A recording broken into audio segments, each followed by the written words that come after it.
Hello and welcome to another beginner's guide. I am Trainer Weaves, and this is the beginner's guide to Pokemon Go. Now this video is probably the most asked question I've had since I started the series, and that is, which Pokemon should I keep and power up? If you've been watching through my series, you will already know what individual values or IVs are. You will already know about type effectiveness. And if you don't know what those terms mean, then there is a video called Deep Dive into Pokemon in my playlist that you should go and watch. You may already know about gyms in Pokemon Go, and if you don't, there is a guide to gyms in there. And finally, you will know about choosing raid counters, looking at what's effective and what's not versus certain types of attacks. If not, there's a video for that too. So this video basically takes all the concepts from those three previous videos and pulls them together to show you what kind of Pokemon will be useful. As well as explaining things like why maybe when you're low level you don't want to be spending Stardust. So there are four main reasons why you would keep a Pokemon. 1. It has good IVs. 2. It has trade value. 3. It's good for gyms. Or 4. It's good for raids. And I'm going to go through each one of these reasons and explain what you actually need to be considering when you're looking at Pokemon.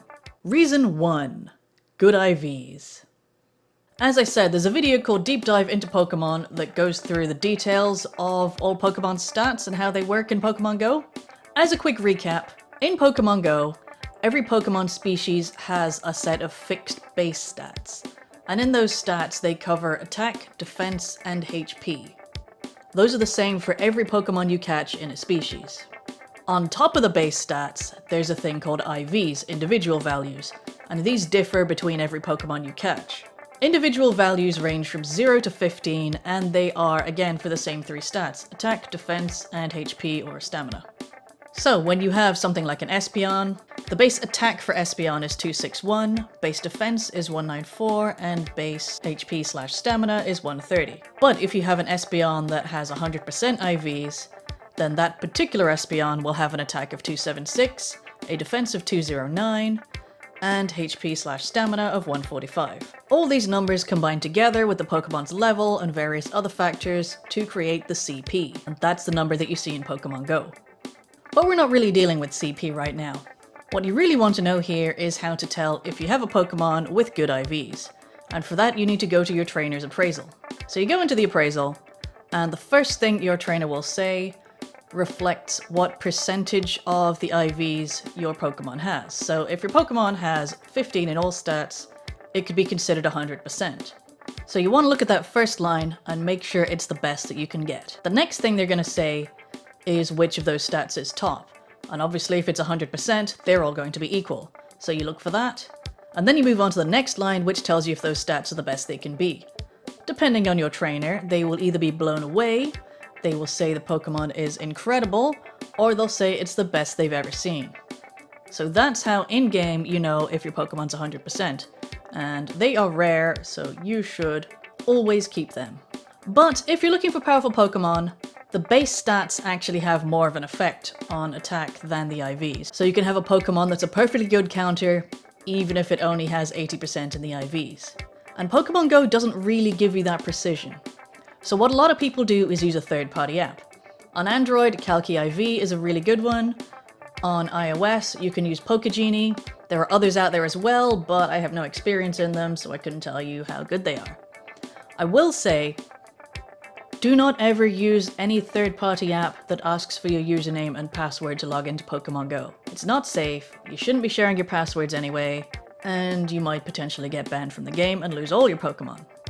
Now, while you definitely want to keep Pokemon that are 100% IV, you may not always want to power them up. And that's because when you're a low-level trainer, the Pokemon you catch in the wild are actually capped at your trainer level, or if they're weather boosted, then they are capped at your trainer level +5.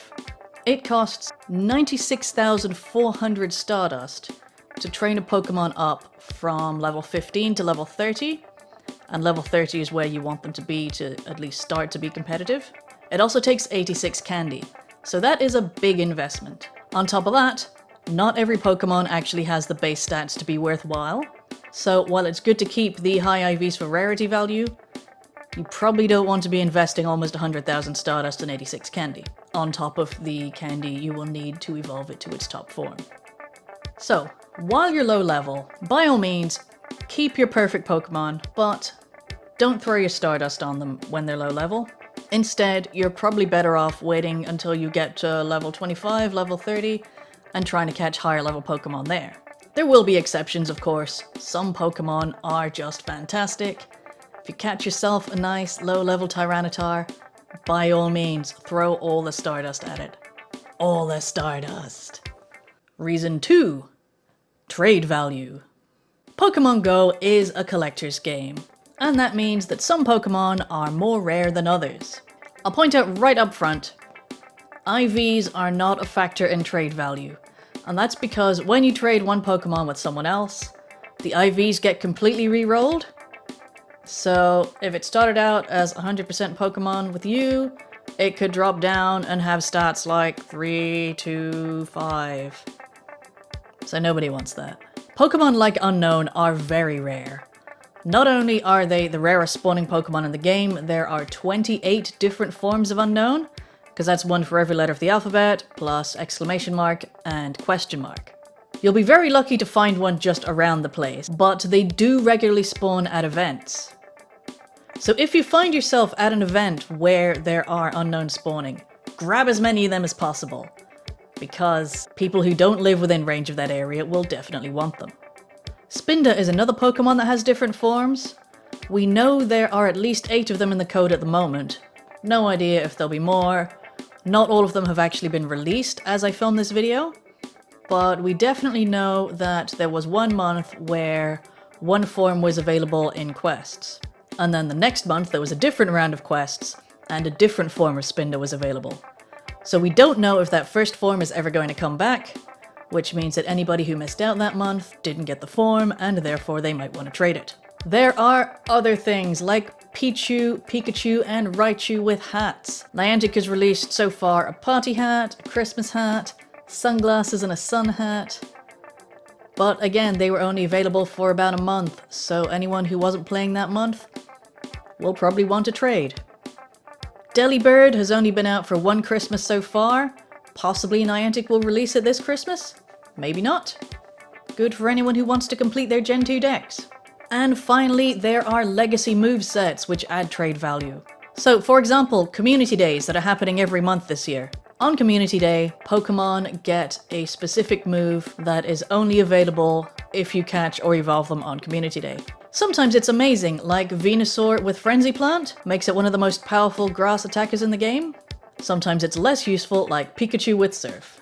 Either way, people might want them for rarity value, or they might want them for more competitive attackers.